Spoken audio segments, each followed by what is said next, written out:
اولا که اسم یک مکانی نیست، اسم جایی نیستش، اسم یک برنامه است. یه نشستی هستش مستقل که چندین و چند سال به کار خودش ادامه میده. همینطور که دیگه 208 همینجور گفتم 208 برنامه تا حالا اجرا کردیم. جمعه اصلا ساعت 8 توی کافه‌ای تو پاریس که معمولا اینجاه ولی خب هدف اعلام میشه دور هم جمع میشیم و راجع به یک بحث فرهنگی علمی موضوعات مختلفی رو در بر میگیره نشستامون.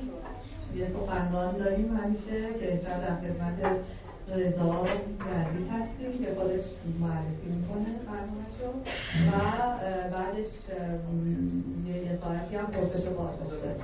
امیدوارم که شب خوبی رو داشته باشیم در کنار هم. من میکروفون رو میدم به رضا که برنامه معرفی. سلام بر دوستان و همیهنان عزیز و گرامی. Bonsoir, merci pour votre présence. J'ai l'impression que c'est un peu fort. Désolé, c'est ici, je crois. Allez. Votre حرف بزنم الان چطوره؟ Donc je vais faire la présentation en français. Je m'exprime en français pour les conférences. Après on pourra échanger en persan. Mais pour les choses très sérieuses, je m'exprime en français. Voilà. Et donc nous avons aussi parmi nous des francophones. Donc voilà, j'espère qu'ils pourront profiter de cette présentation. Je vais me présenter très rapidement. Donc j'ai un doctorat de littérature persane. Je suis poète, traducteur de poésie persane en français, conférencier, journaliste. Voilà. Et je vais vous parler ce soir d'une rencontre exceptionnelle avec un poète national. Alors j'ai discuté avec des Français, quand j'ai dit que j'ai rencontré un poète national, ils ont dit mais c'est quoi, qu'est-ce que c'est qu'un poète national? Alors ça fait longtemps qu'on a oublié en France ce que c'est qu'un poète national. Et alors je vais ouvrir une parenthèse parce que tout à l'heure, pendant que je lisais mes notes, j'entendais par là, on parlait des élections, on parlait de Macron, on disait que c'était Le Pen, on disait le fascisme, on disait mondialisation, tout ça. Et je me disais, c'est vraiment une question d'actualité. Parce qu'aujourd'hui en France, et ça va rejoindre les choses dont je vais vous parler dans ma conférence. Le son est bon? Est-ce que ça va là? Parce que j'ai l'impression de ne pas m'entendre du tout. Peut-être qu'il faut monter un tout petit peu.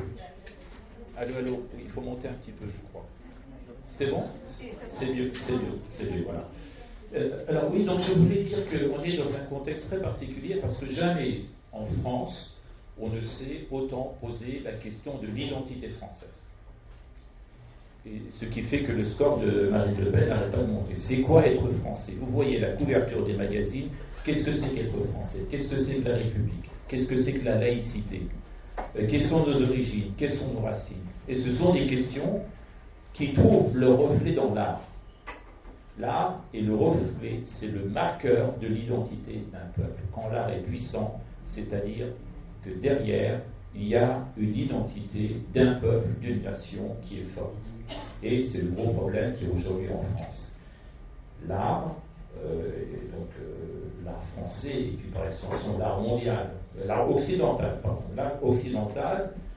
est en bonne voie de mondialisation. Donc ça pose un problème par rapport aux origines, par rapport à l'identité, par rapport aux racines des peuples. Et plus particulièrement, la poésie, je pense que c'est le marqueur de l'identité d'un peuple. Je pense que plus la poésie est forte, plus l'identité s'exprime de manière forte. Et ce sont des sujets sur lesquels j'ai échangé avec le professeur Shafiq Al-Kani. Alors je dis une fois maintenant professeur Shafiq Al-Kani, et tout à l'heure je vais juste dire pendant la conférence Shafiq Al-Kani parce que c'est long à prononcer mais ça n'enlève rien du respect que j'ai pour lui. Voilà. Et donc vous verrez qu'on va parler beaucoup de problèmes d'identité d'un peuple à travers la poésie. Donc j'ai eu l'opportunité, la chance et le privilège, donc le 30 janvier 2017, de le rencontrer. Et donc il a été beaucoup question de l'influence de la poésie française sur la culture persane. Et quand on y pense, la grande tradition littéraire française, c'est très loin. C'est quelque chose qu'on ne retrouve plus, qu'on ne ressent plus aujourd'hui. Et comme je vous disais, jamais en France on ne s'est posé autant ces questions d'identité. Alors ce sera très intéressant de constater ce que pense un grand intellectuel iranien et un poète comme Shafiq Al-Khani sur cette question. Que devient aujourd'hui la culture française frappée par la mondialisation, qui coupe les citoyens de leur patrimoine et de leurs racines culturelles? Ce sont les questions que je lui ai soumises.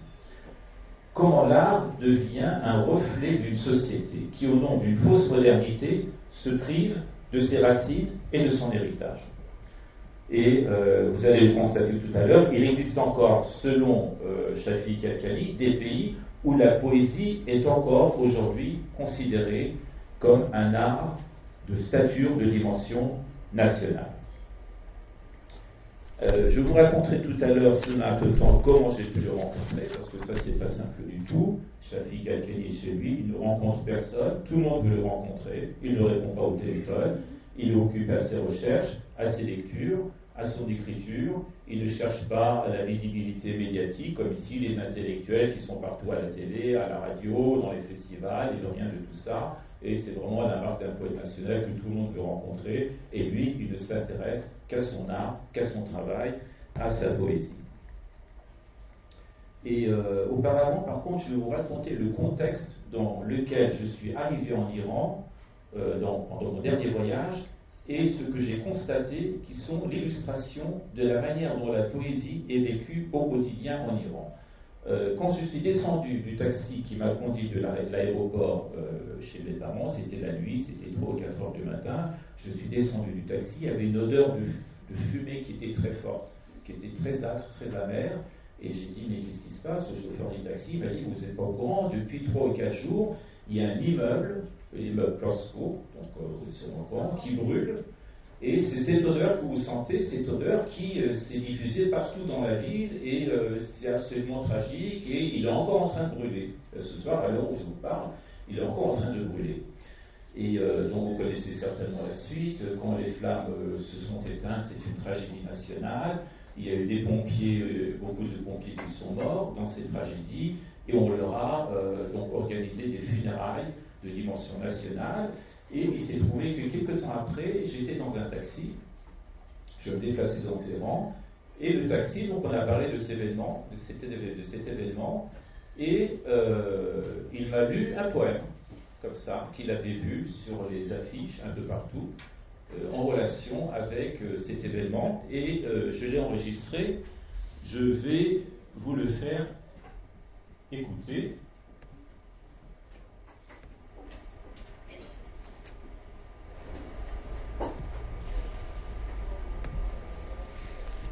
هنرم نیست نسوزی به میان آتش هر زدن میان شهده هنر میخواهد.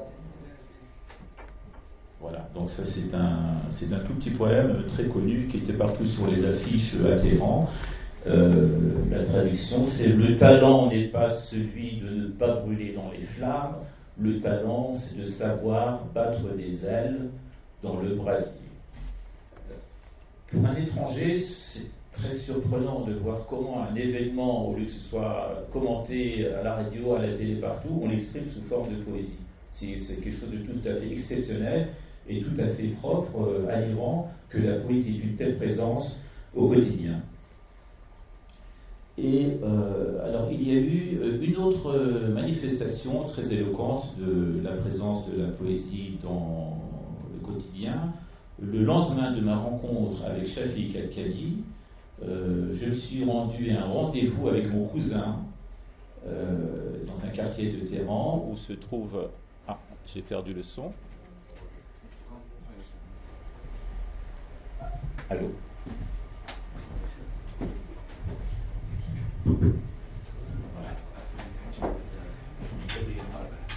Comme ça, voilà.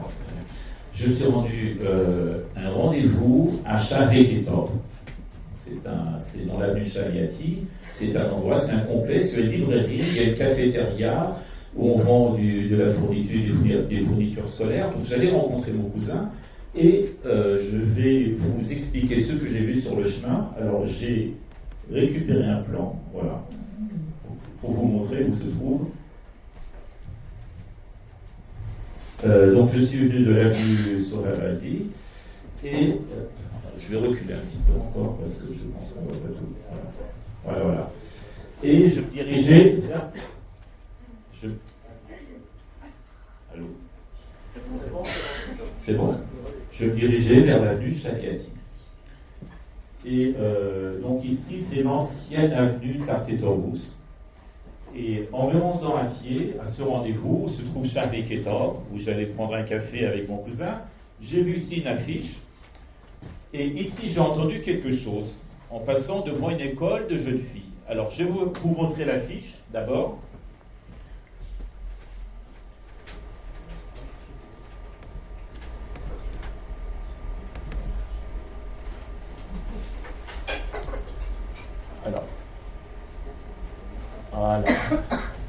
Alors, sur cette affiche, vous allez avoir un peu de mal à lire, probablement, c'est écrit Atash delro neshon, atash neshon ebo vafo. Surtam to keshenidam, surtei dar sholeha. Sholeha pirohanat ro bartan et todourtan mardome Iran baroye qurbat et tosourtan. La traduction: apaise le feu du cœur, ô mon pompier fidèle. Je brûlais d'apprendre que dans les flammes tu te consumais. Le brasier a scellé la chemise sur ta poitrine, le peuple d'Iran, de ton absence, s'est consumé. Voilà, encore une manifestation par la poésie de ces tragédies nationales sur les rues. Donc la poésie est vraiment présente partout, à l'extérieur, à l'intérieur, sur les murs, et ça aussi c'est un phénomène qui est typiquement iranien. Et donc j'ai continué mon chemin, je suis arrivé à l'avenue Chaliati, donc j'ai pris à gauche, je suis remonté, et quelque chose comme une vingtaine de mètres avant d'arriver à Charlie Ketor, donc en français ça donne la cité du livre, là où j'avais mon rendez-vous, sur ma droite, sur le trottoir, il y avait une école, il y avait des petites filles qui sortaient, donc c'était un collège, et puis donc c'était la sortie des classes, et les filles couraient, elles s'amusaient sur le trottoir, et puis il y a une fille qui court après l'autre, et qui crie, qui l'appelle, Bekoja Chenin Chetaban. Je me suis dit, ça veut dire quelque chose. Et là, j'ai compris ce que c'est qu'être un poète national. Un poète national, alors bien sûr, vous savez que c'est le premier vers du fameux poème de Shafi Kadkani, Safar Becheir, Bon voyage.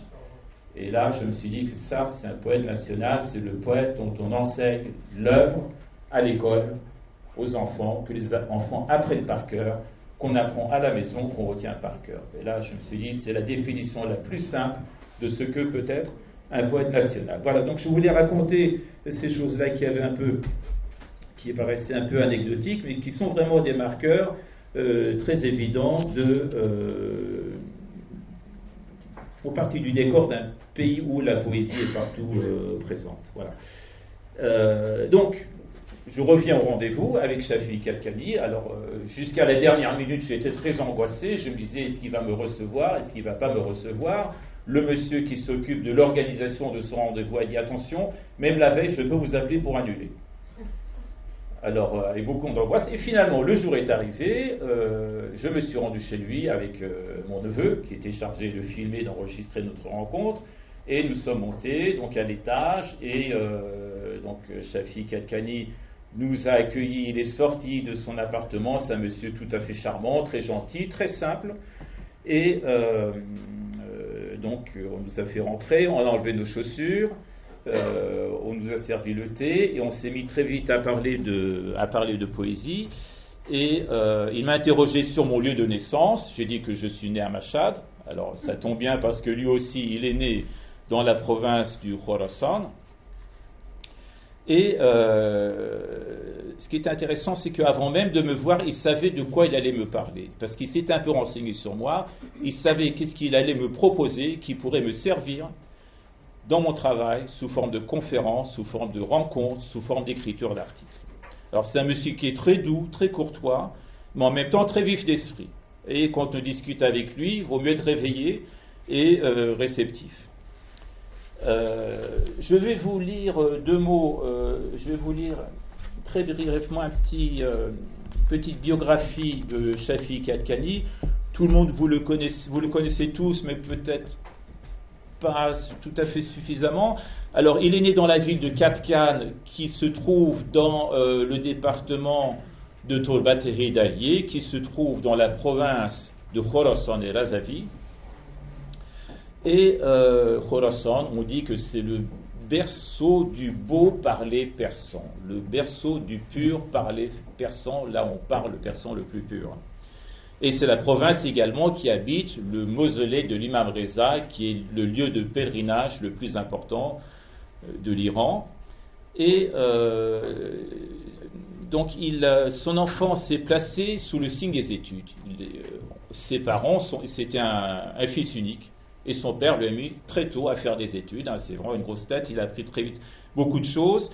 Et il s'est appliqué à l'apprentissage de la langue et de la littérature arabe depuis son très jeune âge. Et il s'est révélé un brillant élève. Et alors pour la petite histoire, c'est au cours des années d'études qu'il se trouve comme camarade de cours celui qui deviendra un jour le guide de la République islamique, l'imam Ali Khomeini. Il s'inscrit ensuite au concours d'entrée à l'université Ferdowsi de Mashhad, la capitale de la province. Il sort premier au classement des admissions. C'est un élève surdoué. Il obtient son doctorat de littérature persane à la faculté des lettres de l'université de Téhéran. Il s'installe définitivement où il enseigne. Il a été proche et intime du poète Mehdi Akhavansaleh. Donc c'est un poète aussi que j'aime beaucoup, un poète aussi du Khorasan. J'espère qu'un soir on aura l'occasion d'organiser une conférence sur Mehdi Akhavansaleh. Et donc son nom de plume, Takhallos, c'est Sereshk, qui signifie l'arme. Il a enseigné quelque temps à l'université de Princeton aux États-Unis avant de retourner à l'université de Téhéran, et son cours est très demandé. Les étudiants font la queue pour se rendre à son cours. Et son recueil poétique le plus fameux demeure depuis toujours le recueil intitulé Dans les ruelles et les jardins de Nishapur. Voilà un petit aperçu bibliographique.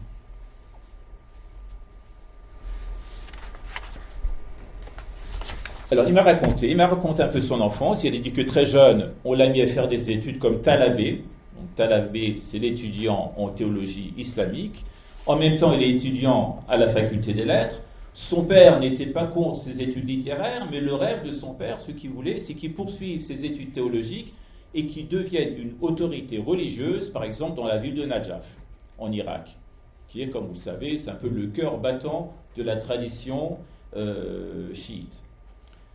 Et alors quand je lui ai dit que j'étais né à Mashhad, il m'a raconté un peu son enfance, après sa jeunesse. Il m'a dit qu'il fréquentait beaucoup l'enceinte du complexe religieux dédié à l'imam Reza, Ostan-Ebros Razavi, la fondation religieuse qui est dédiée à l'imam Reza. Il disait que le passé, l'architecture était beaucoup plus belle de ce quartier, qu'il y avait une architecture qui était influencée par l'art timouride et par l'art safavide, que ça a beaucoup changé. Il regrettait beaucoup donc ce changement. Il a fréquenté longtemps. Il y avait là des vendeurs de livres, des marchands de livres, qui vendaient des ouvrages de théologie, de philosophie, de littérature.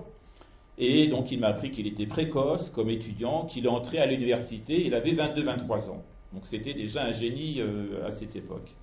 Après, la conversation a glissé sur la poésie contemporaine. Il m'a interrogé sur mon livre, donc l'anthologie que j'ai publiée sur 7 auteurs contemporains, dont un chapitre que j'ai consacré à Shafi Kadkani, et je lui ai dit que je voulais contribuer à une meilleure connaissance de la poésie contemporaine iranienne en France. Et comme je me sentais également concerné par la situation de la poésie en France, je voulais, grâce à ce livre, montrer aux lecteurs français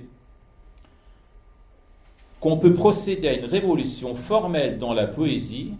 On peut procéder à une révolution formelle, comme c'est le cas avec la poésie d'avant-garde en Iran, chez Reynaud, ce qu'on a fait en Iran, sans pour autant couper avec ses racines culturelles. Ce qui s'est passé en France avec la révolution surréaliste. Voilà. En Iran, il y a eu chez Reynaud cette révolution formelle. On a mis de côté le rime, la rythme, etc. Mais on a gardé, c'est une poésie qui est toujours imprégnée du patrimoine littéraire, poétique persan, alors qu'en France, après la révolution surréaliste, on a mis de côté tout le passé. Et donc je dis qu'en France, depuis la révolution surréaliste, la poésie n'a cessé de s'appauvrir et de se vider autant en termes de forme que de contenu, et que depuis les derniers grands poètes du 19e et du 20e siècle, et que Baudelaire, Verlaine, Aragon, on n'a pas trouvé d'héritier à l'époque contemporaine. Shafiq Kadkani me parle alors du premier pont culturel tendu entre la France et l'Iran à une époque où la poésie française avait un rayonnement mondial. Je vais vous faire écouter donc ces propos.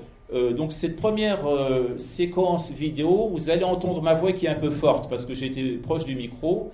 Donc là c'est un peu fort, ma voix que vous allez entendre, mais après vous allez entendre, ce sera que Shafiq Kadkani qui va me parler. Donc je vais vous faire écouter cette séquence vidéo. Alors. Je vais avoir un peu de mal à fermer ça. Voilà.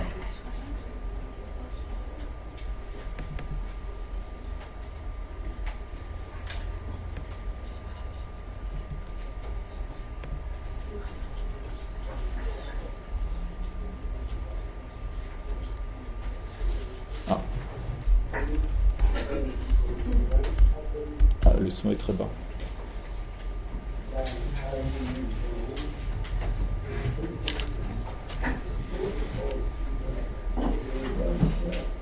Je vais recommencer.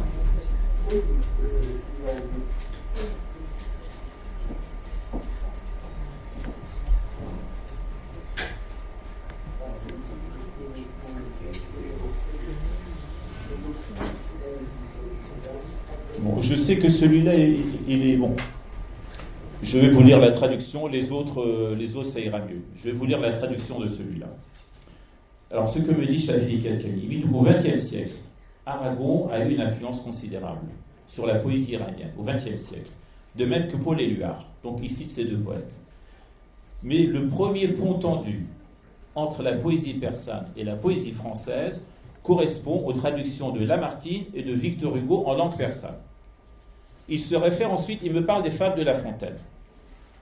Il dit que ce sont les premières étincelles à Valinjara qui ont été provoquées par la poésie européenne à la fin du 19e et au début du 20e siècle en Iran, générées par les fables de La Fontaine qui ont été beaucoup traduites en Iran avec beaucoup de succès. Certaines des fables de La Fontaine ont été traduites par des grands noms de la poésie persane comme Maleko Shahro Bahor, qui a traduit les fables de La Fontaine, et donc Maleko Shahro Bahor étant le dernier grand poète de la tradition classique poétique en Iran.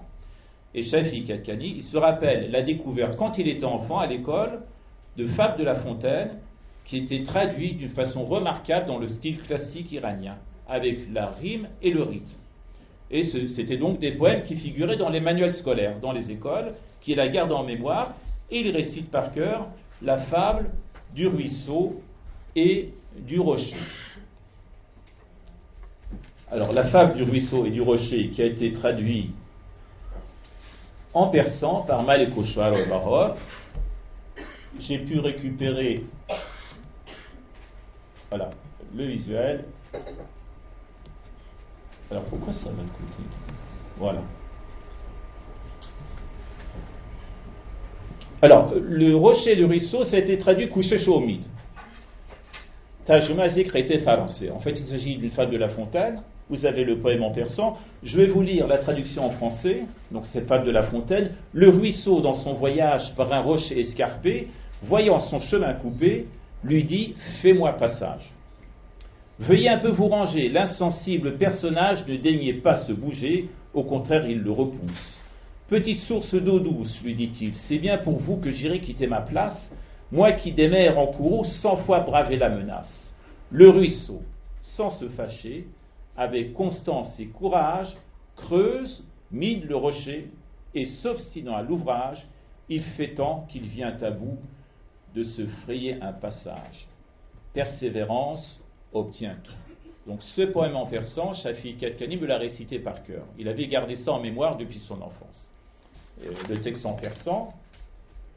جدا شدی که چشم از کوهسار به ره گشت ناگه به سنگی دوچار به نرمی چنین گفت با سنگ سخت کرم کده راهیده ای نیک بخت جناب اجل کشگران بود سر زدش سیلی و گفت دور ای پسر نشد چشم از پاسخ سنگ سرد به کندن در استاد و ابرام کرد بسی کند و کاوید و کوشش نمود که از آن سنگ خارا رهی برگشود ز کوشش به هر چیز خواهی رسید. Alors là, c'est la fin de la traduction du poème français, mais Malek Oshuara a ajouté 5 vers de lui-même que je vais vous lire. به هر چیز خواهی کماهی رسید، برو کار گر باش و امیدوار، که از یأس جز مرگ ناید به بار.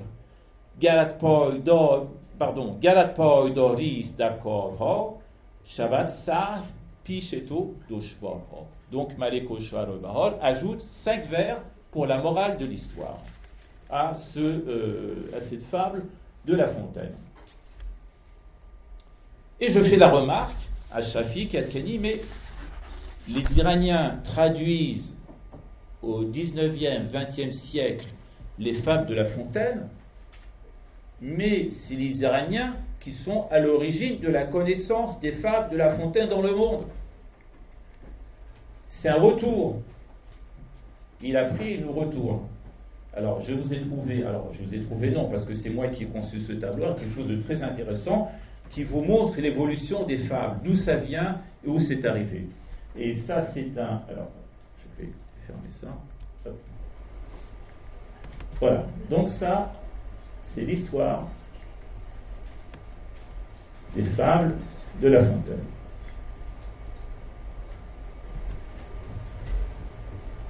Elles viennent d'où les fables de La Fontaine? Le Panchatantra. Nous sommes au... Alors j'arrive pas à lire, bon, c'est très flou. 5e, 6e siècle, je pense, en Inde. Ça a été composé en Inde en langue sanskrite.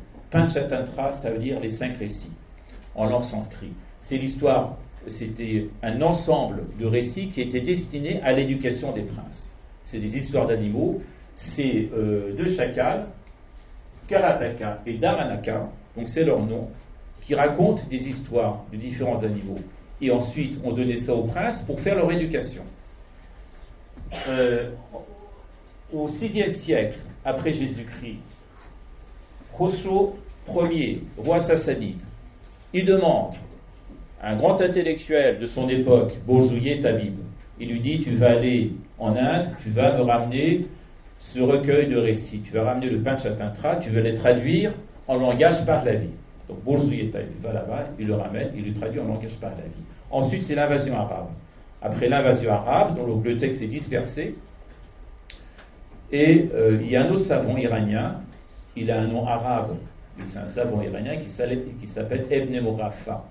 Il réunit tout ce qui reste, les morceaux épars, donc ce qu'il en reste, il les réunit, il les traduit en arabe, sous le nom de Kalila Wadimna. Et donc Karataka et Damanaka deviennent Kalile va Demne, l'histoire des 2 chacals, en arabe, et à partir de là, ça se répand dans le monde. Ça se répand en Inde, c'est traduit en grec, ça va jusqu'en Chine, en Asie du Sud-Est, et c'est traduit en français. Donc en 1644, par un certain monsieur Gilbert Golemin, nous sommes au XVIIe siècle, donc qui le traduit de l'arabe en français, et Jean de La Fontaine, XVIIe siècle, donc il est mort en 1695. Ça n'arrête pas, ça. Alors c'est bizarre que ça apparaisse. Voilà. Je sais pas qu'est-ce qu'il fait là. Alors je reviens à mon histoire de Khalil et Demne. Et Michel Onfray, il va être content s'il regarde. Je vais peut-être lui envoyer la vidéo. Et je vais parler de Michel Onfray d'ailleurs tout à l'heure. Alors je suis un peu perturbé, donc j'en étais à cette histoire. La Fontaine La Fontaine est inspiré par ses traductions à partir de l'arabe, il écrit ses fables, et de La Fontaine, donc ça arrive à Malek Oshuara. Donc c'est pour dire que la poésie, du moment qu'elle est enracinée, n'a pas de frontières.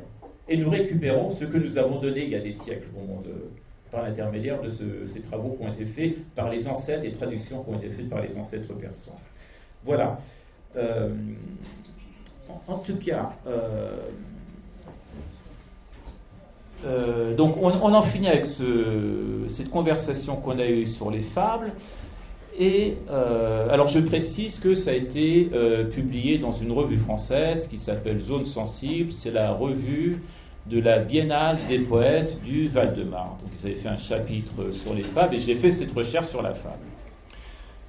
Alors que me dit ensuite Shafiq Kadkani? Il me dit que les influences des fables du XVIIIe siècle français sont apparues en Iran vers la fin du XVIIIe au début du XIXe siècle, de manière plus prononcée au XXe siècle. Les premières découvertes des intellectuels iraniens de la littérature étrangère ont été en premier avec les Français,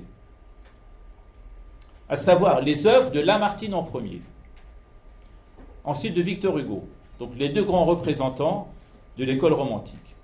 Ensuite, de manière régulière, également avec les traductions des poètes symbolistes, à savoir Verlaine, Baudelaire, Rimbaud, pour les plus célèbres. Ensuite, on parle d'un livre de Shafiq Kadkani, qui est un grand succès de librairie en Iran, qui s'appelle Bocheror va Oyne. On parle de ce livre-là, qui a été publié aux éditions Sochan. Alors, j'ai fait un scan du livre que je vais montrer. Voilà. Donc, c'est ce livre qui a été publié, pour ceux que ça intéresserait, aux éditions Sochan à Paris.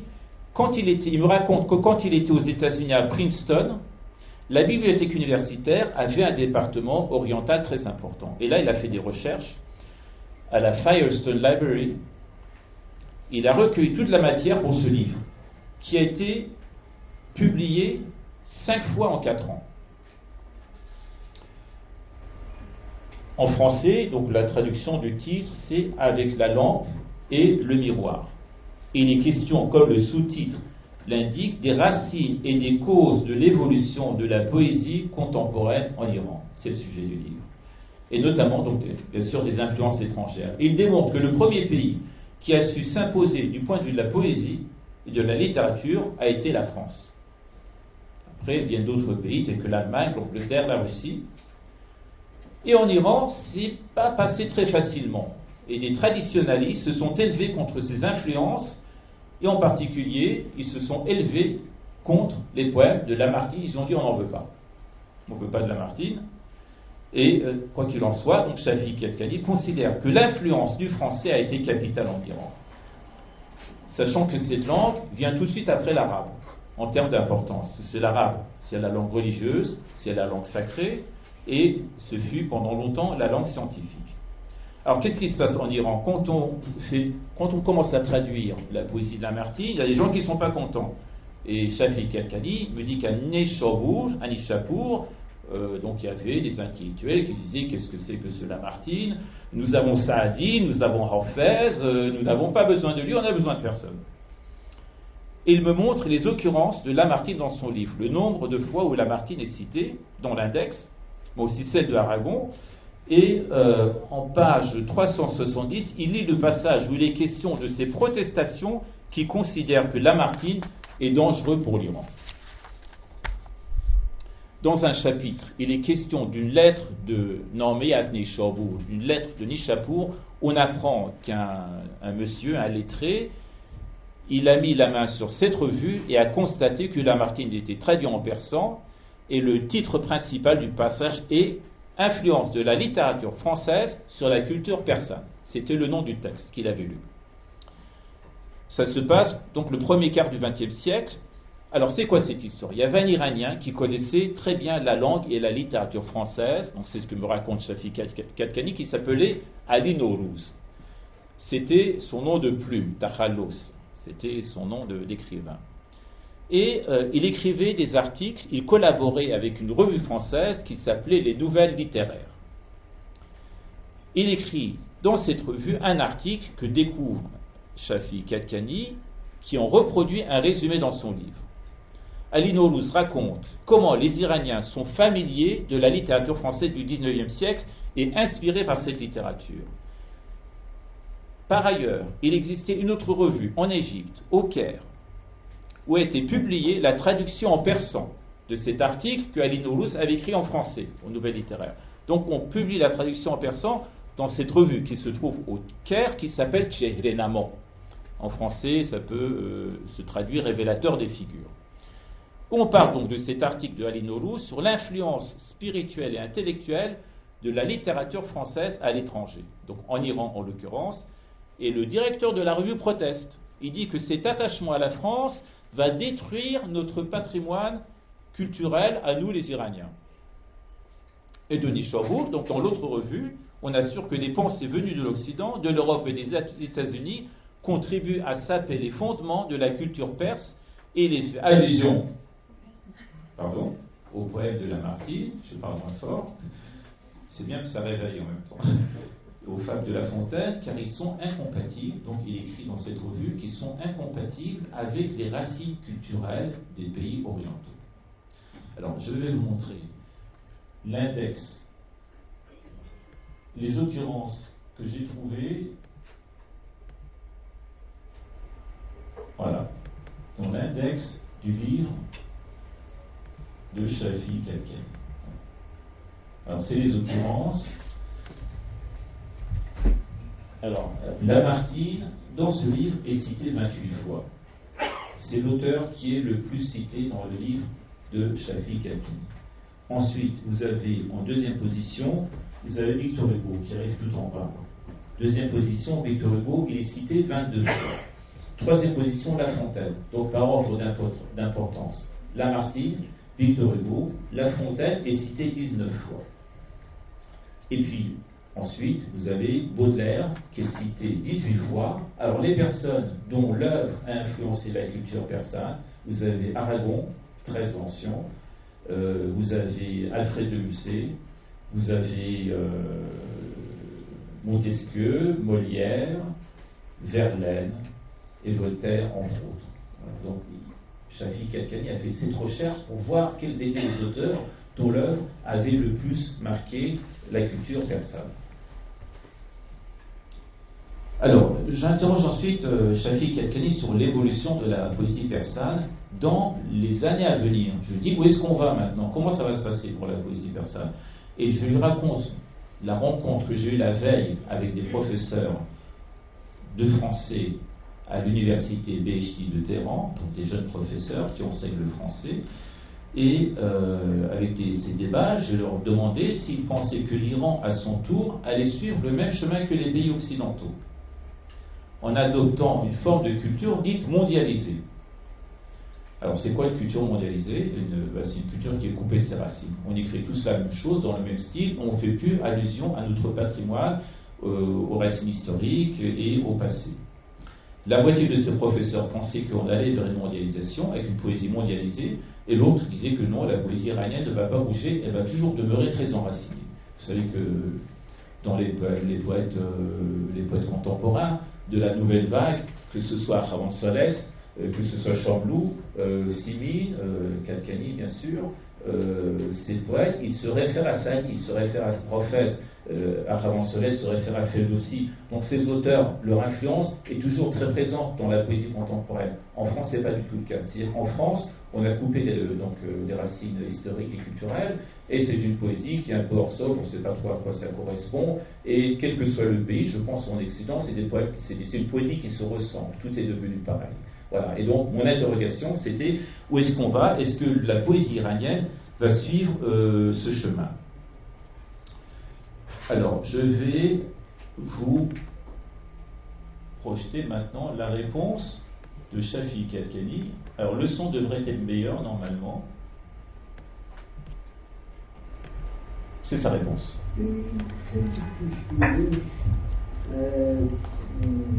محاله یعنی دشواره هیچ کسی به نظر ولی یک مسئله رو من میتونم به شما اطمینان بدم و اون اینه که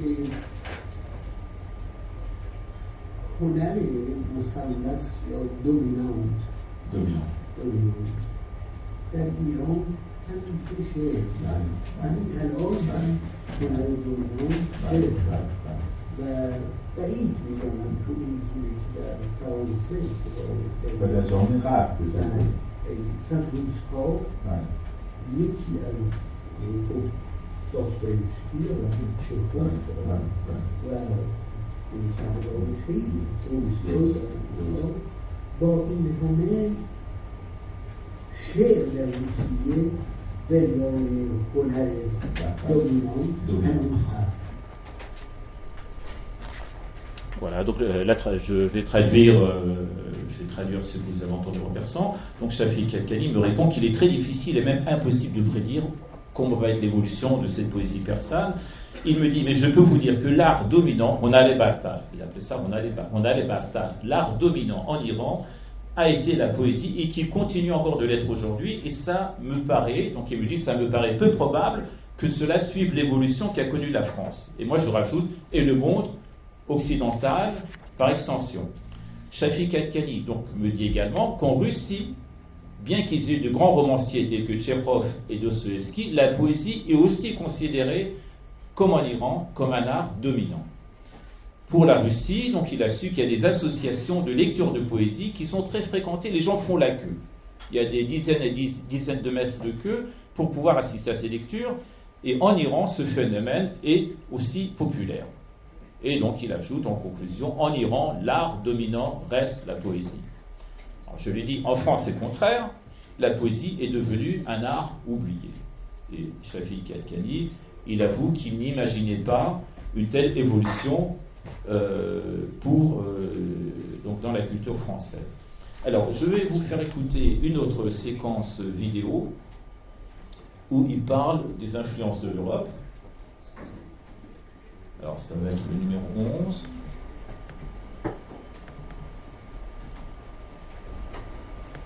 Je vais mettre plus bas.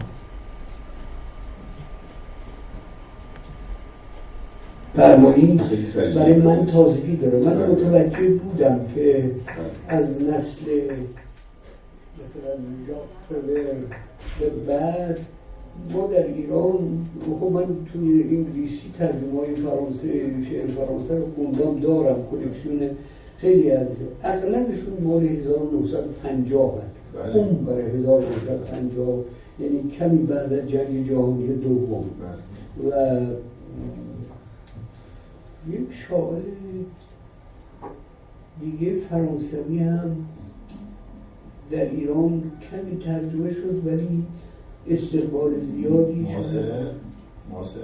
بله، باید مثلا از نسل بعد از آراگون باشه. فکر حالا شاعر مردمی وجود نداره، این شاعری نیست که جنبه مردمی مثل آراگون اون تموم شده، اون نسل تموم شده. و حالا اشکال سر اینه که نه تنها شعرشون از لحاظ به اصطلاح مفهوم تولید شده، بلکه ساختار خود شعر، یعنی الان بس طوری که فرق شعر و نثر این مشخص نیست. یعنی دیگه کتابای چاپ میشه به اسم شعر که شعر نیست.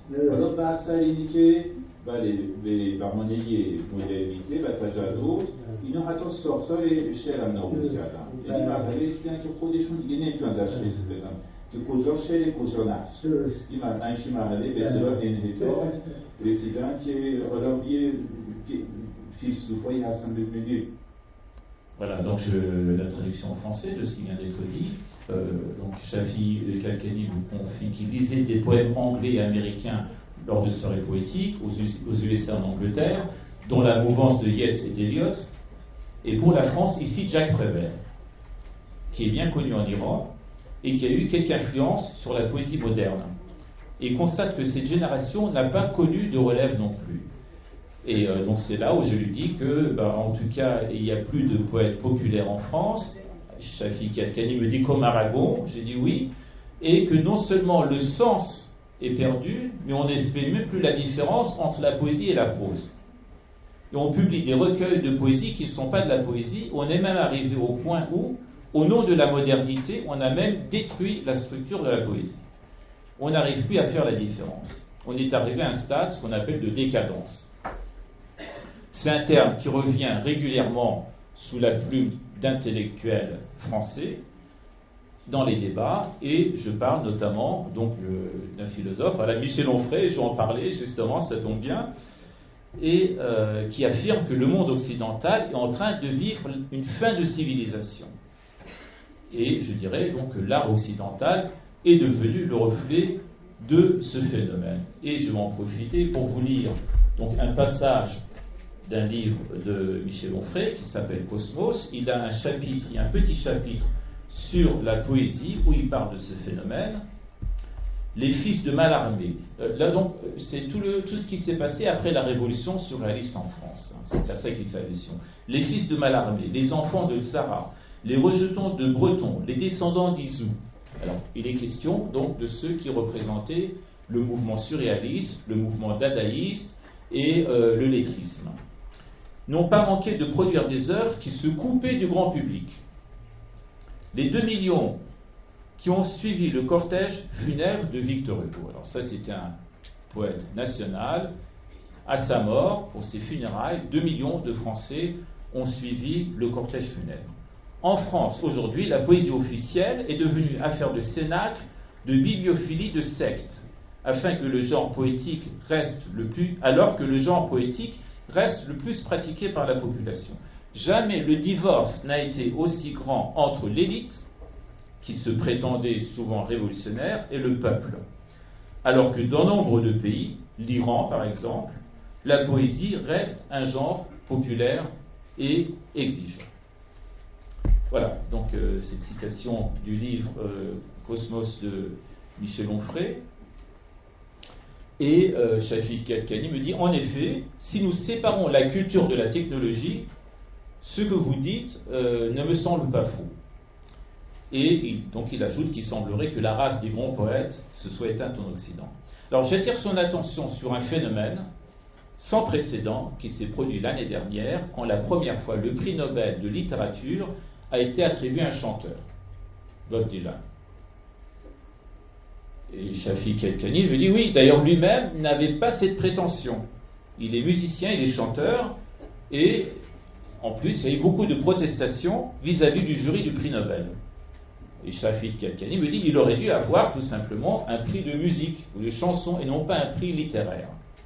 Voilà, donc Bob Dylan, c'est le premier musicien à avoir été récompensé par l'Académie Nobel depuis la création du prix en 1901. Nous assistons à une parfaite confusion des genres. On ne sait plus qui fait quoi. Je reviens sur l'influence de Lamartine sur la langue persane. Shafik Kadkani ajoute que le poète français, Lamartine, a également influencé les pays arabes.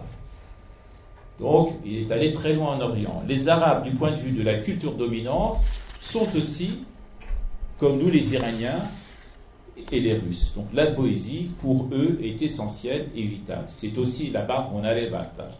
Et la poésie de Lamartine a été traduite de façon remarquable dans les pays arabes.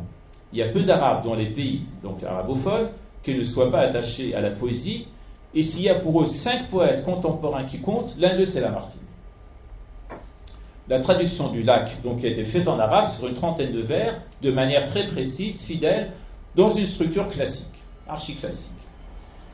Et donc Shafik Kadkani me raconte une histoire, il me dit, je vais vous raconter quelque chose que j'ai vécu. Il y a un monsieur qui est le docteur Samaré, docteur Yadolor Samaré, qui est professeur de linguistique, de très haut niveau à l'université de Téhéran. Et c'est un membre de Farhangistan, l'Académie de langue et de littérature persane. Il a obtenu un diplôme PhD de phonologie de l'université de Londres. Un jour, ce monsieur Samaré vient voir Shafik Kadkani, il dit « Tu connais très bien l'arabe, et je voulais te demander quelque chose. Sur la pierre tombale, sur la tombe de mon père, il y a un poème qui est gravé en arabe. Je demandé à des personnes qui maîtrisent l'arabe, ils me disent oui, c'est un très beau poème, mais on ne sait pas qui est l'auteur. Et il vient montrer donc ce poème à Shafik Kadkani, à peine il peut voir, il dit c'est la traduction en arabe du poème de Lamartine. La traduction en arabe du poème de Lamartine figure sur la tombe à Kerman, dans un cimetière à Kerman, sur la tombe du père, donc de ce monsieur, le docteur Yadolor Samaré. C'est dire jusqu'où est allée cette influence. Et on voit donc que Lamartine vient en premier, d'après ce que dit Shafik Kadkani, ensuite il y a Hugo, ensuite La Fontaine, Baudelaire, Valéry. Et il déclame, Shafik Kadkani, déclame par cœur ces traductions de Lamartine en arabe, qu'il connaît par cœur. Alors je vais essayer de retrouver. Voilà. Bon, j'y arrivais tout à l'heure.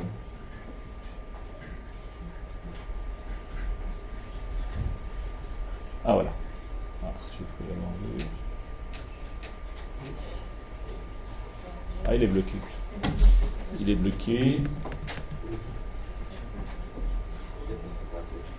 Bon.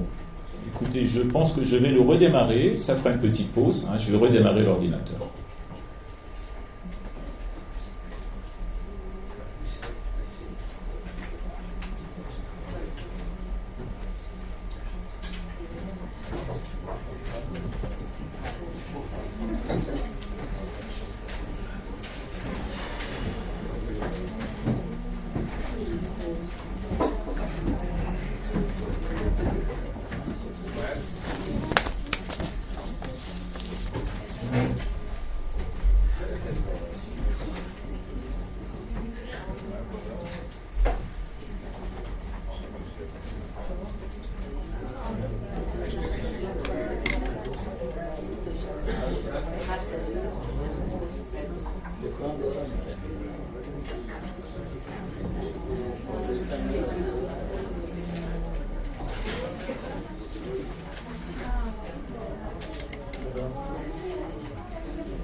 بودم که سب کنم روشن بشه بعدش میزنم.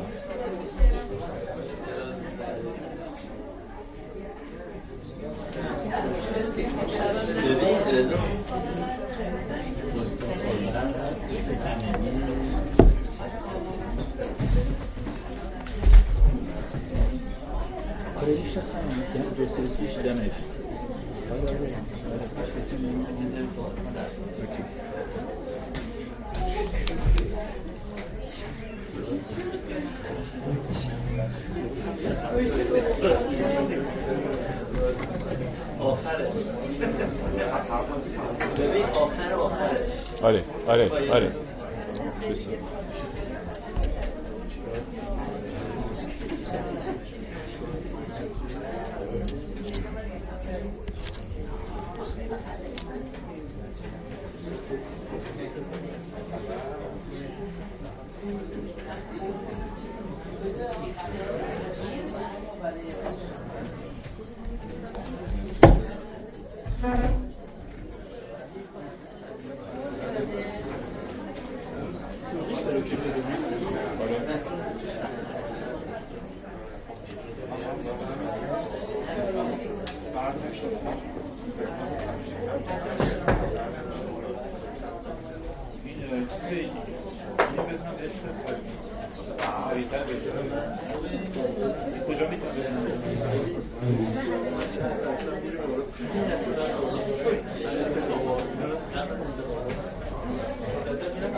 جا نداره؟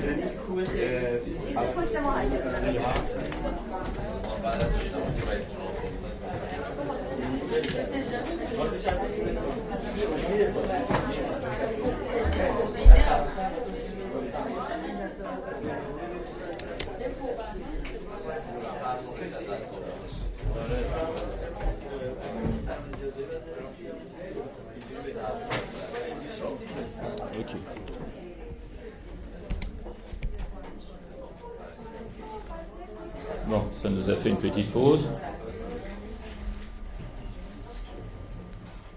Voilà. Alors, donc l'acte traduit en arabe. Et Shafiq Al-Kani me le récite par cœur. 12.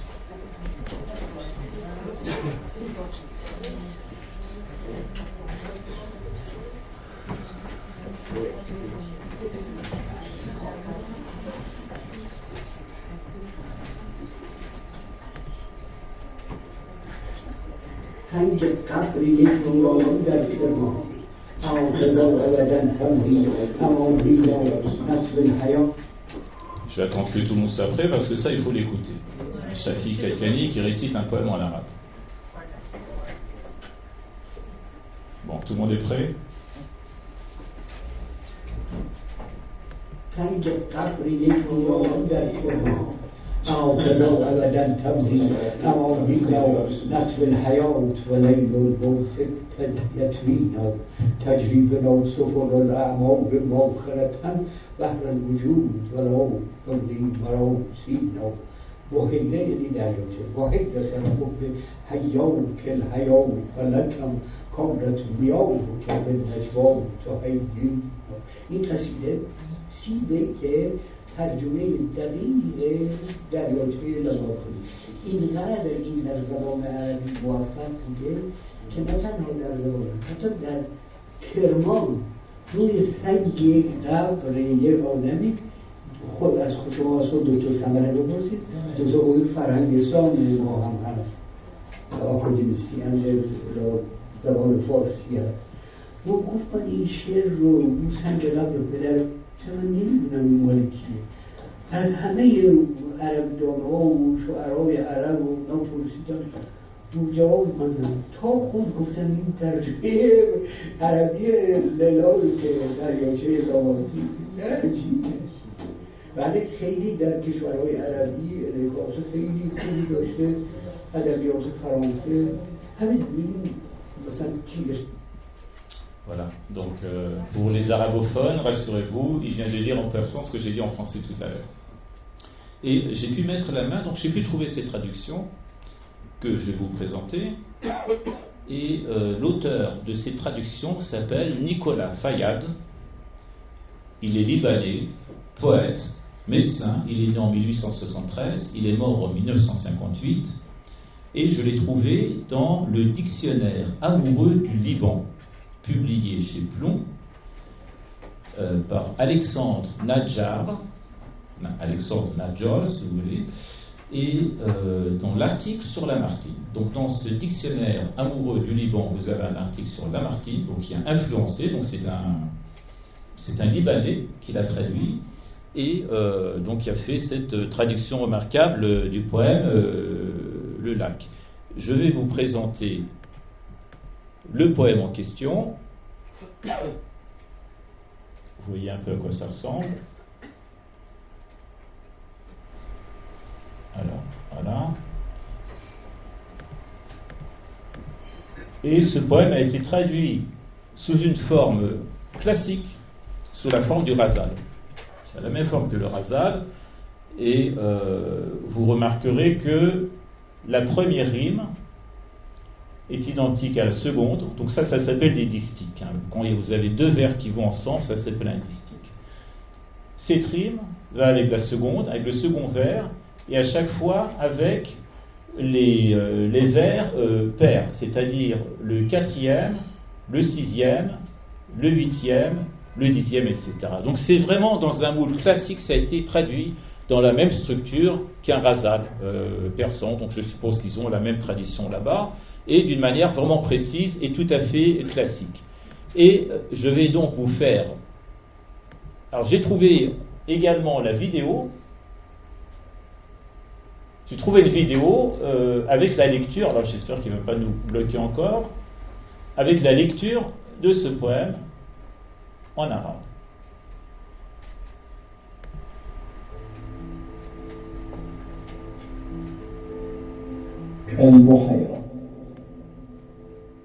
Alors, Al-Bouhaïra, ça veut dire le lac. Et alors, ce qui m'a frappé, donc là, c'est Alphonse de Lamartine, bien sûr, tout le monde a lu, les iranophones. Et ce qui m'a frappé, c'est le traducteur, il s'appelle Nicolas Fayaz. Et ça m'a fait rire. C'est écrit Narola, en personne, et Narola. Je me suis dit, mais Narola, ça vient de ça veut dire Nicolas? Est-ce que quelqu'un peut m'éclairer là-dessus? Est-ce que Narola, c'est Nicolas? Ça vient pas de ça. Je me suis posé la question. Pour dire Narola, en personne, ça veut dire au coquin, au petit coquin. Donc Nicolas sont des coquins. Voilà, donc traduction, Narola Fayaz.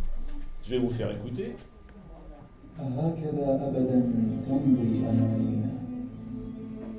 نطوي الحياة وليل الموت تجري بنا سفن الأعمار ناخرة بحر الوجود ولا بحيرة الحب حياك الحياة لك كانت مياهك بالنجوى قد كنت أرجو ختام العام يجمعنا واليوم للدهر لا يرجى تلاقينا.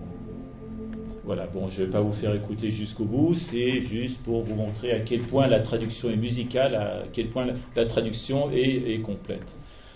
Alors, on a pas mal avancé, je ne vais pas continuer plus loin parce que j'aurai beaucoup de choses à dire. Je voudrais laisser un peu de temps parce que je pense qu'on a jusqu'à 10h, là il est 9h10. Hein? Donc on va peut-être passer aux échanges et puis aussi, bon, je sais qu'entre Iraniens on aime bien aussi lire les poèmes, donc les poèmes de l'auteur en question, et plusieurs personnes se sont proposées. Je vais juste vous montrer très rapidement des séquences vidéo de deux des poèmes les plus célèbres qui vont être lus ce soir par des amis. Je vais lire la traduction.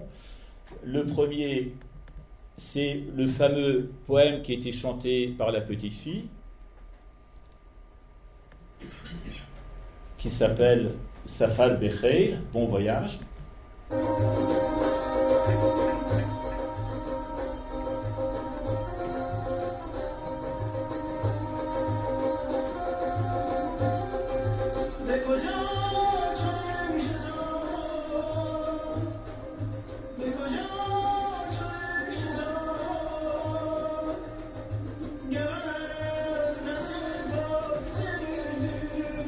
Voilà.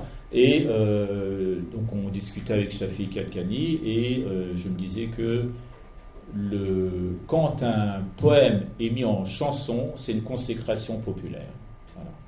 Et en France, on n'a pas vu ça depuis très longtemps. Je pense que vraiment le tout dernier, c'était Aragon, qui a été chanté par Jean Ferrat. Et j'espère qu'en France, on va retourner à cette grande tradition littéraire. Aujourd'hui, en Iran encore, il y a des grands poètes, énormément de poètes dont les œuvres sont mises en chanson. Et donc ça, c'est une autre interprétation qui est très belle aussi, du groupe Mort.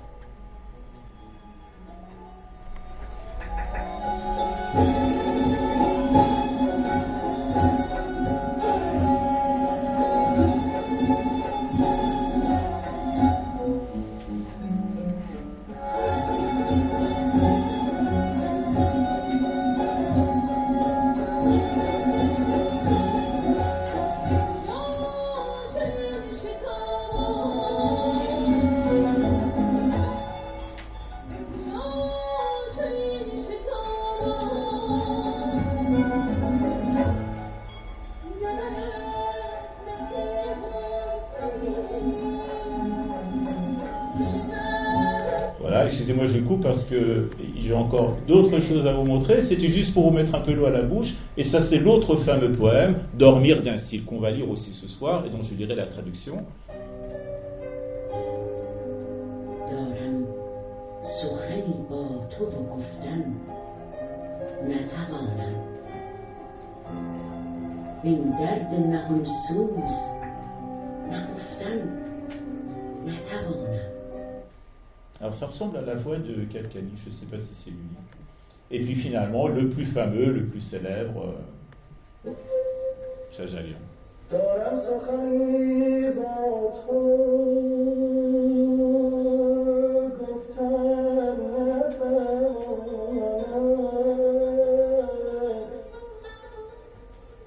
Voilà, excusez-moi de couper, je sais que c'est très frustrant, mais on va passer à nos propres lectures. Je sais que tout le monde a envie d'écouter jusqu'au bout, mais j'espère je voudrais qu'on ait un peu de temps pour les échanges, pour les questions, les réponses. On va tout de suite passer aux lectures.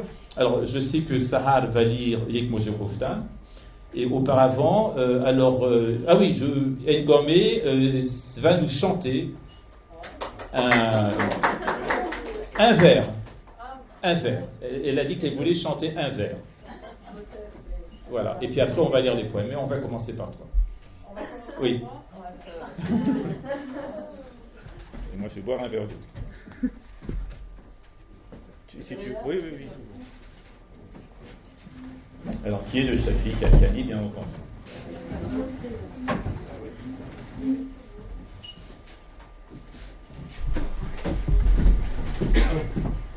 شوربه بگی زیر شوربه کم نه زیر شوربه کم بچسبون که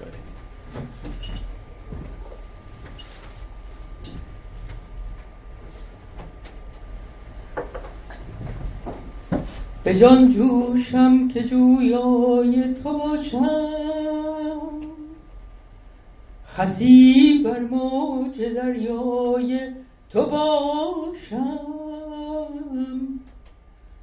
تمام آرزوهای منی کاش یکی از آرزوهای تو باشم،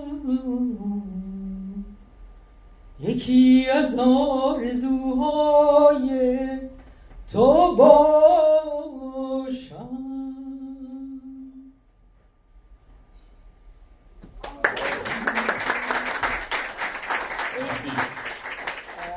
توضیحش اینه که توی اون یکی آلبومیه که در نیومده این یه قطعه از آرام سخنی هم توش هست. Alors c'est un choix d'un album qui est en cours de gestation, qui est en cours. Voilà. Alors, l'autre fameux poème, enfin, le fameux poème, Safa Bekhair. Alors, est-ce que je pense que Dawood va nous le lire, Safa Bekhair. Je vais lire la traduction en français. Tu connais par cœur ou... Oui, il connaît tout par cœur.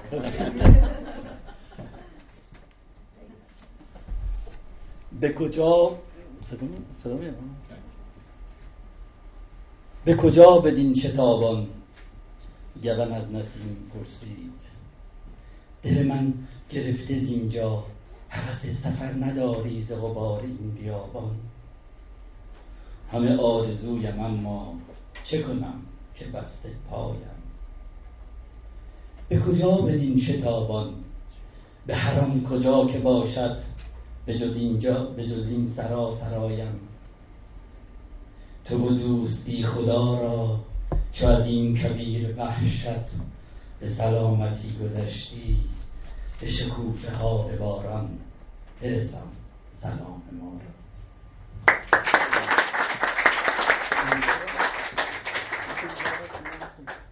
Je vais lire la traduction et il va nous lire un autre court poème. Voilà. Et Sarah viendra après. Alors, la traduction en français. Où vas-tu si diligemment, dit l'astragale à la brise. D'ici mon cœur est éploré, n'as-tu nul désir d'échapper à la poussière de ce désert? C'est bien mon rêve, mais hélas, que puis-je, moi, dont le pied est pris? Où vas-tu si diligemment? En quelque lieu que cela soit, à part ce lieu, je m'en irai. Puisses-tu faire bon voyage, mais par Dieu, par amitié, sain et sauf, à peine sorti de ce désert d'épouvante, à l'averse, la floraison, dit mon salut. Merci. Alors je vais appeler à nouveau Dawood qui est arrivé avec un poème. Oui, un poème que j'avais. یه شعری از شفیق کتانی یادم بود، تا فهمیدم که رضا امروز برنامه داره گفتم حتما این شعر رو ترجمه کنه. 4 خطه. هیچ میدانی چون موج در گذر اینو نمیشتم.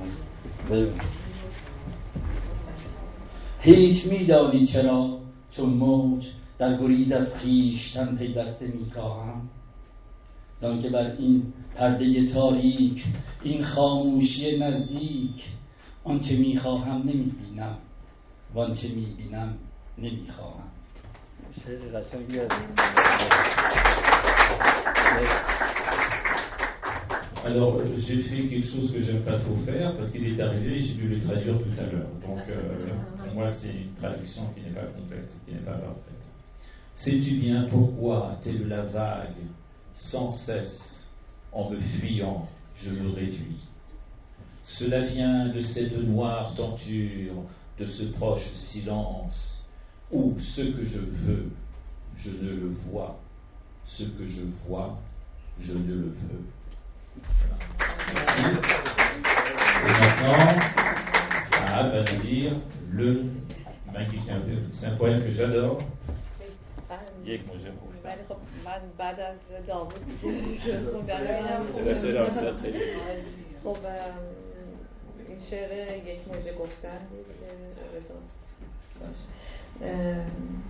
دارم سخنی با تو گفتن نتوانم، وین درد نهان سوز نهفتن نتوانم. تو گرم سخن گفتن و از جام نگاهت، من مست چنانم که شکفتن نتوانم. با پرتو ماه هایم و چون سایه دیوار، گامی ز سر کوی تو رفتن نتوانم.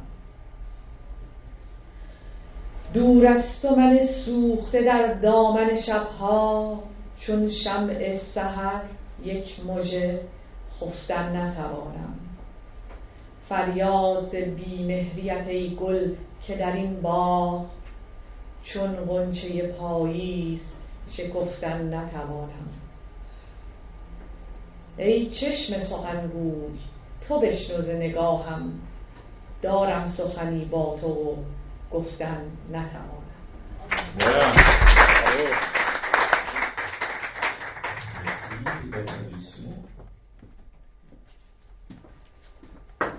Dormir d'un cil. J'ai un mot avec toi que je ne saurais dire, et ce mal qui me brûle, je ne peux le cacher. Tu es tout à tes mots par la coupe de tes yeux, je suis ivre à ce point que je ne sais t'entendre. Ta pensée me ravit, clair de lune dès le soir, si ta robe d'union à mes mains se dérobe. Me voici, clair de lune, tel que l'ombre d'un mur, je ne peux aller plus loin que ta ruelle. Je brûle loin de toi, au cœur de la nuit, chandelle de l'aurore, s'endormir d'un cil. Je clame ta cruauté aux fleurs, car dans ce bois, bourgeon d'automne je suis, je ne saurais fleurir. Ô prunelle qui me parle, entends de mon regard, j'ai un mot avec toi que je ne saurais dire.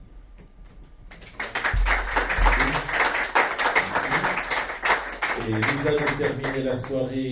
Il y a un ami très proche de Shafi Kadkani qui ce soir est parmi nous, et je voudrais l'inviter à venir me rejoindre et peut-être nous dire quelques mots. Il est là? Il est parti? Non. Ah. Pardon? D'accord. D'accord. Bon, ben c'est dommage. Je l'ai rencontré il n'y a pas longtemps, donc c'est un ami très proche de Shafi Kadkani. Je pensais qu'il pourrait peut-être nous raconter des choses sur son enfance, sa jeunesse, voilà. Bien. Et ben, je suis à votre disposition si vous avez des questions, en espérant que je pourrai y répondre. Alors, Daoud. گفته بودی که درباره این کتاب کوچه‌های نیشابور دربارش باید صحبت کرده بود، خاطرش تعریف کرده بود. Alors oui, je vais traduire en français la question. Daoud me demande s'il a parlé de son livre le plus fameux qui est dans les ruelles et les jardins de Nishapour. En fait, non, on n'a pas du tout parlé de ça.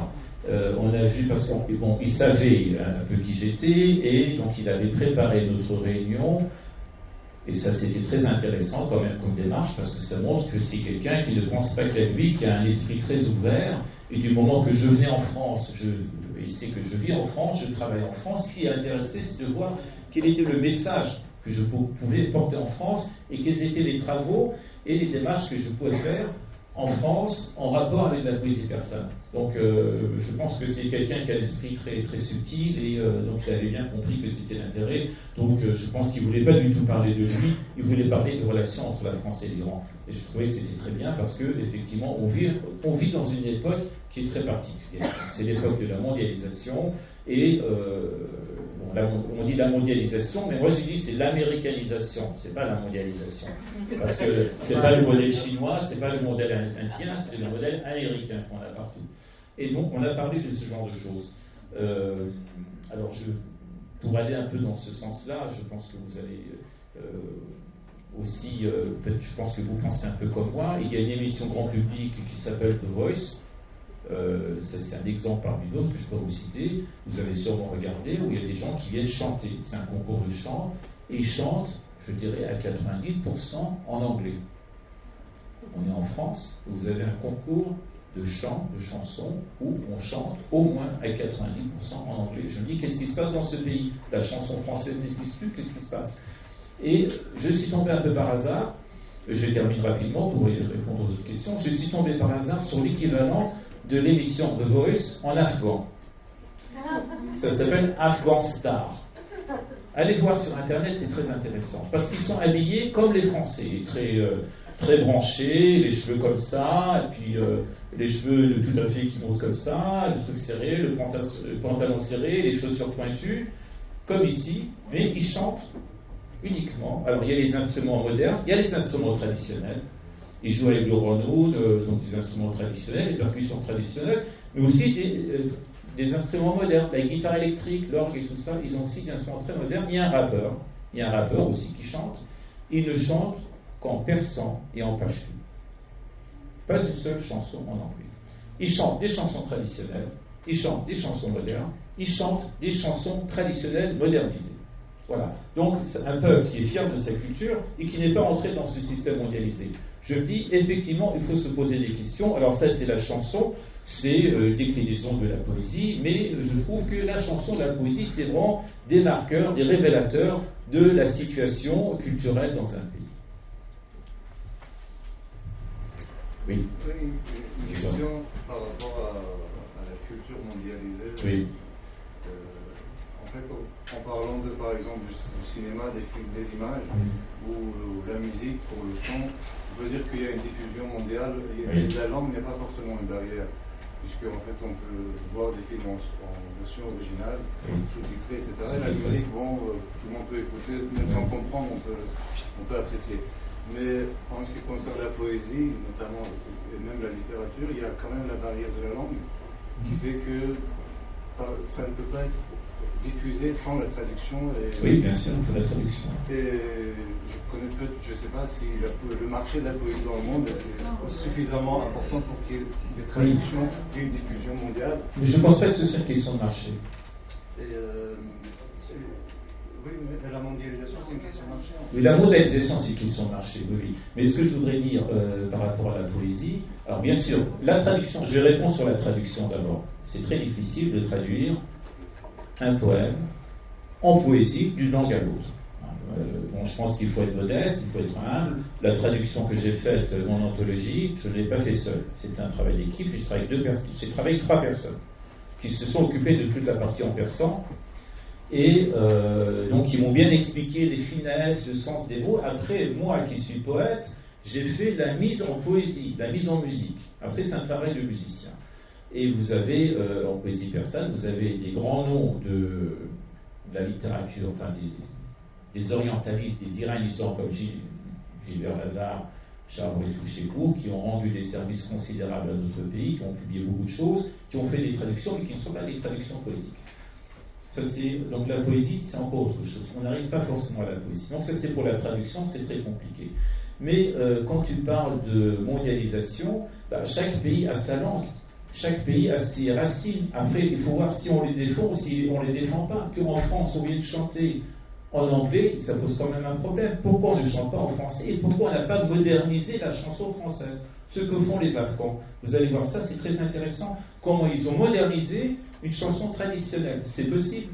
Et en Iran, pour la poésie, on a modernisé un système traditionnel de poésie. Chez les Dos, c'est une forme moderne, mais enracinée. Donc on n'a pas coupé. Et ce que je voulais dire quand je parle de mondialisation, c'est d'arriver à une culture, toutes les cultures se ressemblent. Et a priori, c'est une culture donc, qui est pauvre, qui est appauvrie, parce que l'intérêt de la mondialisation, de l'américanisation, c'est que les citoyens soient de plus en plus incultes. Parce que quand on inculte, qu'on appelle des racines, donc on est plus vulnérable, et puis on devient, une sorte de consommateur. On se devient une sorte de consommateur, on peut consommer un peu tout, n'importe comment. Voilà, on est connecté sur Internet, et on consomme tout ce qu'on vous propose, parce qu'on devient des citoyens qui ne sont pas très exigeants, qui n'ont pas une assise, qui n'ont pas des racines, qui n'ont pas des critères esthétiques qui soient assez forts. Donc je pense que c'est vraiment une question de résistance des peuples par rapport à ce phénomène. Oui. Pour traduire ces poèmes et mettre dans ton livre, est-ce que tu n'avais pas besoin de son autorisation? Est-ce que tu n'avais pas contacté auparavant pour avoir une autorisation pour publier ces poèmes? En Iran, ça n'existe pas le droit d'auteur. En Iran, le droit d'auteur n'existe pas. Et dans l'autre sens, ils ne viennent pas te demander ta permission pour traduire ton travail en persan. Alors, c'est un peu particulier. Alors pour moi, c'est un peu différent parce que c'est une anthologie. Effectivement, si je devais traduire un seul poète, toute son œuvre, peut-être que j'aurais demandé. Hein. Mais Shafiq Al-Khali m'a dit, mon livre là, il m'a dit, vous savez, votre livre ici, il y a des imprimeurs, à partir de ça, ils reproduisent exactement la même chose. Chez vous, en France, ça coûte 20 €, ici, ça va coûter 1,5 €. Ils ne vont pas demander la permission, ils vont le prendre tel quel, tu ne vas même pas pouvoir faire la différence. Tellement ça ressemble. Donc en Iran, le droit d'auteur n'existe pas. Et quelque part, peut-être que ça se justifie, parce que c'est un pays qui a eu un embargo, culturel depuis des années sur l'Iran. Ils sont plus dans ce... Ça date d'avant. Ça date d'avant. Oui, c'est la Convention de Berne, c'est le Shah qui n'a pas ratifié. D'accord. Les années 60. Alors, éclairez-nous alors. Hein. Alors, c'est quoi cette convention de Berne? C'est la convention sur le droit d'auteur. D'accord. Et la plupart des pays ont ratifié la convention qui protège le droit d'auteur. Oui. Et il y a eu quelques exceptions dans les années 60. D'accord. Et dans les grandes exceptions, il y a l'Inde. Qui n'a pas signé. Qui n'a pas signé, mais qui a signé 20 ans après. D'accord. Il y a l'Iran. Oui. Et en fait, ce sont des pays qui avaient une tradition culturelle forte et qui, pour garder le patrimoine, ne voulaient pas les mélanger. D'accord. D'accord. Alors, ils voulaient rester purs. Voilà, exactement. D'accord. 20 ans après l'Inde, par exemple, et le Japon ont adhéré. Oui. Mais pas l'Iran, parce que 20 ans plus tard, l'Iran n'était plus le même. C'était l'Iran sous la révolution islamique. D'accord, mais peut-être que le Shah aurait signé et puis on aurait, annulé cette convention. Sous la pression américaine, probablement le Shah aurait signé. D'accord, je vous remercie pour cette information, je ne savais pas. Donc il y a une convention qui n'a pas été signée avec les pays de l'Occident, et donc il n'y a pas de droit d'auteur en Iran. Je pense que tu as ta réponse. En fait, je crois savoir qu'il y avait une autre raison. La raison, c'est les livres scientifiques. Les livres scientifiques. C'est délibérément décidé du temps du Shah que pour avoir le maximum de livres scientifiques copiés sans copyright, etc., le mieux pour l'Iran, qui est un pays qui n'était pas producteur de grands ouvrages scientifiques, c'était d'avoir la liberté de copier autant qu'on veut. Ah, c'est intéressant. C'est pas mal. Je crois que c'est également valable pour la vie. On nous pille notre pétrole, on va piller leur savoir. C'est, comment dirais-je, oui, c'est un bon procédé pour établir un équilibre quelque part. Hein. C'est de bonne guerre, comme on dit, c'est de bonne guerre. D'accord, c'est intéressant. J'en aurais appris des choses ce soir. J'ai aussi une question pour toi. Est-ce qu'il y a un site iranien où ça soit ni ni trop axé sur l'ancienne poésie, parce qu'en général ça va le faire, mais un site où on puisse en fait écouter de la musique, de la poésie, lire de la poésie, en fait, qui soit assez partagée? Alors là, je suis vraiment incapable de le dire. Je pense que ça se saurait, parce que les Iraniens sont tellement attachés à la poésie. Tu me dis, est-ce qu'il existerait un site où on pourrait écouter de la poésie qui ne soit pas tout à fait traditionnel, et puis pas tout à fait mondialisé, quelque chose entre les deux? Il y a des trucs genre, en fait, mon avis, la main, je pense que non, franchement, je passe beaucoup de temps à chercher, je pense pas.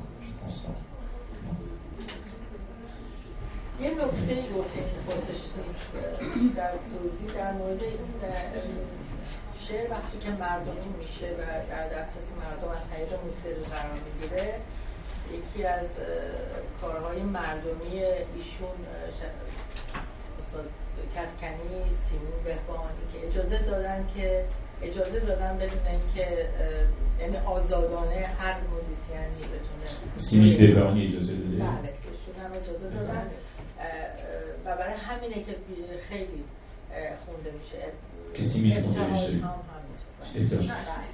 آقای شفیع کدکنی هم همینطور بله اون یکی آلبومی که ما داریم کار میکنیم که تا قطعه از ایشون هست یه قطعه از ابتهاج. کسانی که اجازه دادن خب دیگه اجازه داده نیستش که پولی بابت شعر پرداخت کنیم به خانواده هاشون یا به خودشون اجازه دادن که به صورت در دسترس همه باشه و مجانی بتونن که رویش کار کنن. ابتهاج سیمین شفیع فروغ هم که دیگه چون کسی رو نیست که رکلم میکنه حالا دیگه خودش نبوده که تصمیم بگیره خیلی زود از میان ما رفته فروغ برافتاد ولی اینا اشعار معاصری که خیلی داره روش کار میشه یکی از دلایلش اینه که خب همکاری کردن خودشون هم با این.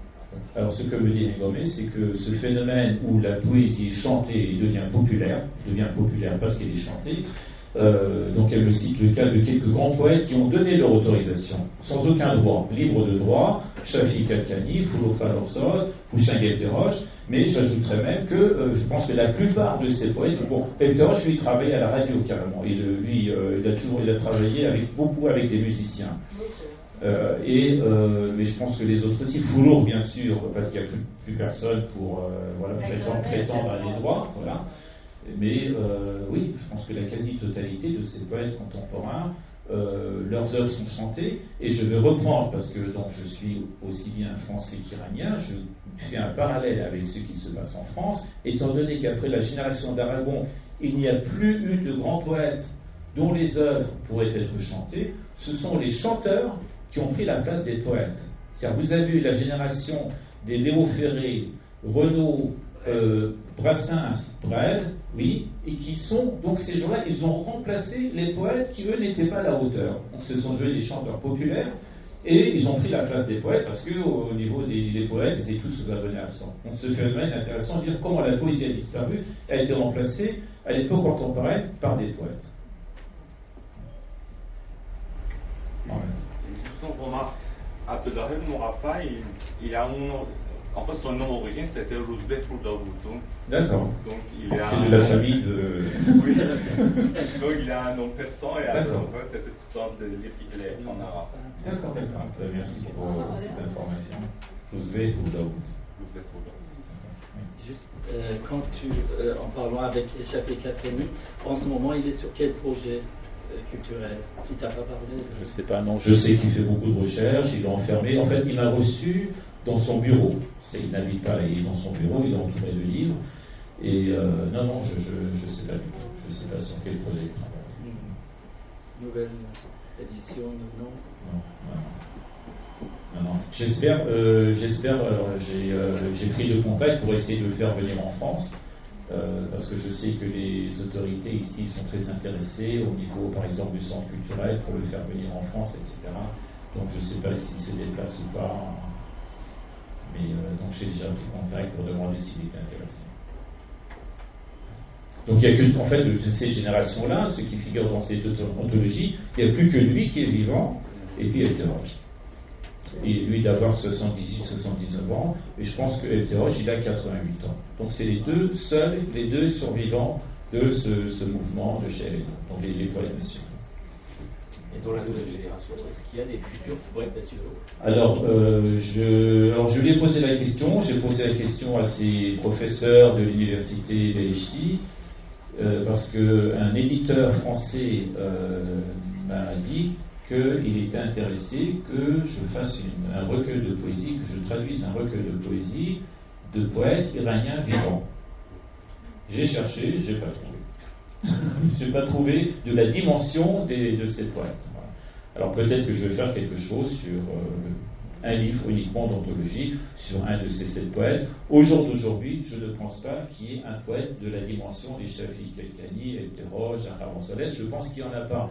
Et j'irai même plus loin, et ça c'est un objet de mon inquiétude, peut-être que je me trompe, mais je vois des poètes, jeunes poètes, écrire de plus en plus je veux dire des choses très comment dans le style aussi mondialisé, qui écrit un style où voilà, on joue avec les mots, où on ne comprend pas très bien ce que c'est, mais c'est écrit joliment, on essaie de faire des figures, des phrases, etc. J'en connais quelques-uns qui voyagent, qui vont un peu à droite, à gauche dans des festivals, et pour moi, c'est les premiers signes d'une mondialisation. Alors, est-ce que ça va se généraliser? Je ne sais pas. Ça existe encore, les poètes nationaux dans certains pays. Oui. Donc, vous avez mentionné évidemment l'Iran, la Russie. La Russie. Il y a le Chili. Il y a le Chili, et puis la Colombie. J'ai rencontré il n'y a pas longtemps l'organisateur du Festival de Colombie. Le Festival de poésie de Colombie, c'est le plus grand festival poétique au monde. Vous allez, vous lisez un poème devant 2000, 3000 personnes. Alors le Chili, je ne savais pas. Donc le Chili aussi. Ça peut disparaître dans 20 ans, parce qu'il n'y a pas de relève. C'est pour ça que je posais la voilà. question pour l'Iran. Voilà, c'est ça. Donc, bon, au jour d'aujourd'hui, je ne sais pas. Moi, je vois certains poèmes, des jeunes poètes. Alors qu'en musique, par contre, il y a des choses magnifiques. La jeune génération, enfin, je trouve, je connais un petit peu, pas beaucoup, mais la jeune génération des musiciens, des chanteurs iraniens, ils font des choses magnifiques en termes de texte et en termes de musique. La modernisation de la musique traditionnelle. Je trouve que c'est vraiment, ils sont très forts, je trouve. C'est très beau ce qu'ils font.